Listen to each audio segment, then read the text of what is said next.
உறுப்பினர் முன்னாள் முதலமைச்சர் எடப்பாடி கே பழனிசாமி அவர்கள்.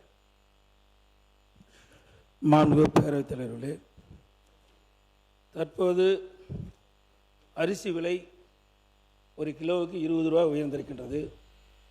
சர்க்கரை விலை ஒரு கிலோவுக்கு கிட்டத்தட்ட 48 ரூபாய்க்கு விற்பனை செய்திருந்த சர்க்கரை இன்றைக்கு 72 ரூபாய்க்கு விற்கின்றது.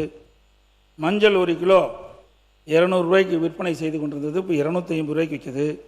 மிளகாய் ஒரு கிலோ 200 ரூபாய்க்கு விற்பனை செய்திருந்தது தேர்தலுக்கு முன்பு.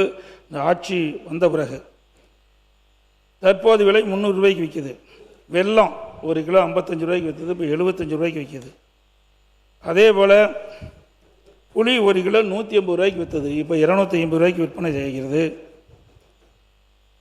பருப்பு வகையிலும் கிட்டத்தட்ட விலை அதிகம். எண்ணெய் விலை 40% உயர்ந்திருக்குது. இதனால் ஏழை எளிய மக்கள் கடுமையாக பாதிக்கிறாங்க. இப்போ வறட்சி நிலவி கொண்டிருக்கின்றது. ஆந்திராவிலிருந்து நமக்கு அரிசி கிடைக்கும், அங்கேயும் வறட்சி இருக்கின்ற காரணத்தில் அங்கே வருகின்ற அரிசியுடைய வரவும் குறைஞ்சி போச்சு. அரசாங்கம் ஏற்கனவே அனைத்து இந்திய அண்ணா திராவிட முன்னேற்ற கழக அரசு இருக்கின்ற பொழுது இந்த விலை ஏற்றம் ஏற்படுகின்ற பொழுது எந்த உணவுப் பொருள் விலை ஏறுகிறதோ அந்த உணவுப் பொருள் எந்த மாநிலத்தில் விலை குறைவாக இருக்கிறதோ அங்கே போய் கொள்முதல் செய்து கூட்டுறவு சங்கத்தின் மூலமாக தமிழகத்திற்கு கொண்டு வந்து அதை விற்பனை செய்து அந்த விலை ஏற்றத்தை தடுக்கப்படும்.